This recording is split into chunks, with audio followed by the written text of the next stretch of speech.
pragmatisme que j'ai étudié le budget 2017 de la région Occitanie.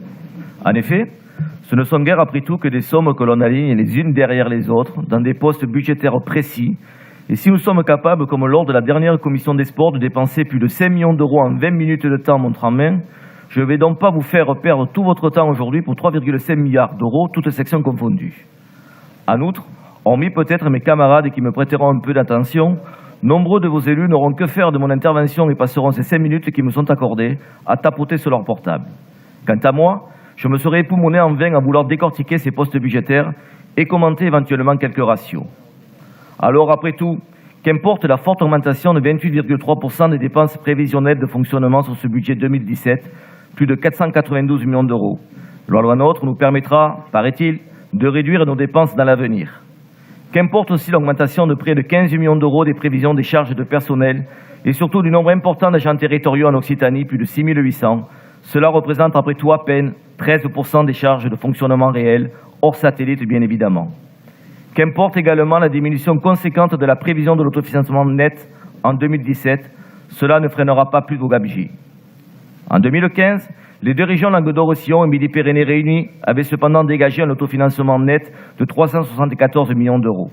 En 2016, cette capacité d'autofinancement net ne s'élevait plus qu'à 334 millions d'euros, soit une baisse de 10,7%. Enfin, la prévision de cet autofinancement net pour cette année 2017 est de l'ordre de 311 millions d'euros, soit une baisse de 16,6% en 2 ans. Cette diminution importante de l'autofinancement net, hors annuité en capital, entraînera de facto une augmentation de l'encours de la dette, indispensable pour compléter le financement des futurs investissements sur lesquels la région s'est engagée et s'engagera. En effet, la région Occitanie a été la deuxième région en 2016, juste après l'Île-de-France, à avoir autant investi, près de 1068 milliards d'euros, contre une moyenne de 548 millions d'euros pour les autres régions, hors Hauts-de-France et Île-de-France. Je pourrais vous dire éventuellement, en tant que membre de l'opposition, de rester prudent en matière d'investissement, en raison notamment de la baisse importante de l'autofinancement. Mais je doute fort que vous en teniez compte, vu votre frénésie à annoncer les millions d'euros investis. Au 1er janvier 2017, notre encours de la dette s'élevait donc à 1 592 milliards d'euros et avait déjà progressé de 13,8% en 2016, et verra donc son montant augmenter inévitablement fin 2017. Il ne faut pas perdre de vue également qu'une grande partie de ces emprunts sont aujourd'hui à taux variable et sans couverture de risque. Aussi, en cas d'augmentation de ces taux, et si par miracle la croissance venait à repartir et l'inflation avec, notre belle grande région risquerait de laisser à nos générations futures un héritage fort ennuyeux et non négligeable. Si économiquement l'investissement est censé amener de la croissance, il ne faut cependant pas perdre de vue que les recettes de fonctionnement qui permettent donc cet autofinancement net sont composées majoritairement du produit des fiscalités directes et indirectes, ainsi que de toutes les dotations de l'État. Ces augmentations à chaque budget de recettes de fonctionnement ne sont possibles qu'en raison d'un effort fiscal de plus en plus important de tous les citoyens français. Cette évidence semble parfois être perdue de vue par tous nos dirigeants malheureusement, et si nous savons tous ici qu'être socialiste, c'est avant tout faire du bien avec l'argent des autres, mais surtout pas le leur, mon approche objective de votre budget m'amène donc à affirmer que finalement, les femmes et les hommes qui contribuent largement au financement de nos régions ne vous intéressent pas plus que ça.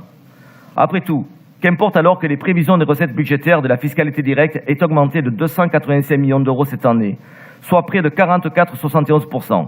Vous pourrez ainsi dépenser plus et faire briller votre image.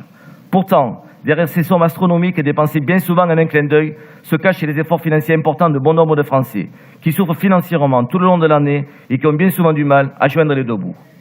Vous faites part régulièrement de votre inquiétude des baisses de dotations de l'État, décidées par un gouvernement à la dérive dont vous êtes toujours membre, mais il est vrai que pour quelques mois seulement. Aussi, Madame la Présidente, votre discours avec cette double casquette est difficilement acceptable. Au final, ce sera toujours le citoyen lambda qui financera très largement les trains de vie bien souvent irresponsables des collectivités locales, alors qu'il aimerait bien souvent parfois souffler. Dans cette période moribonde sur le plan économique et social, et où le taux de chômage en région Occitanie est important, près de 12% contre 9,9% en France métropolitaine, vous continuez malgré tout à dépenser des millions d'euros à chaque exécution du budget. Des sommes pharaoniques sont dépensées pour la formation, l'apprentissage et pour subventionner les créateurs et repreneurs d'entreprises, alors que les résultats restent toujours très décevants au regard des montants investis.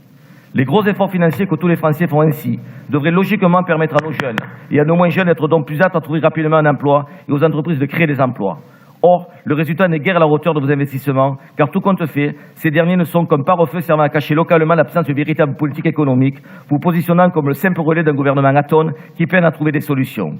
Ainsi, notre région peut toujours se gargariser des 435 petits millions d'euros de fonds européens, redistribués hélico selon le bon vouloir du roi pour redorer son blason, et qui ne sont guère qu'une petite cacahuète par rapport aux 20 milliards d'euros qui sont versés chaque année par la France à Bruxelles. Alors, Madame la Présidente, j'en conclurai, ne soyez peu offusqués de constater que plus de 30% des Français votent désormais Front National et que lors des dernières régionales, plus de 34% des jeunes ont voté également pour notre parti politique.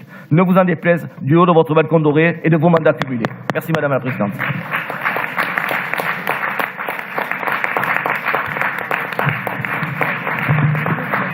Je vous remercie, Monsieur Verdier, pour 4 minutes.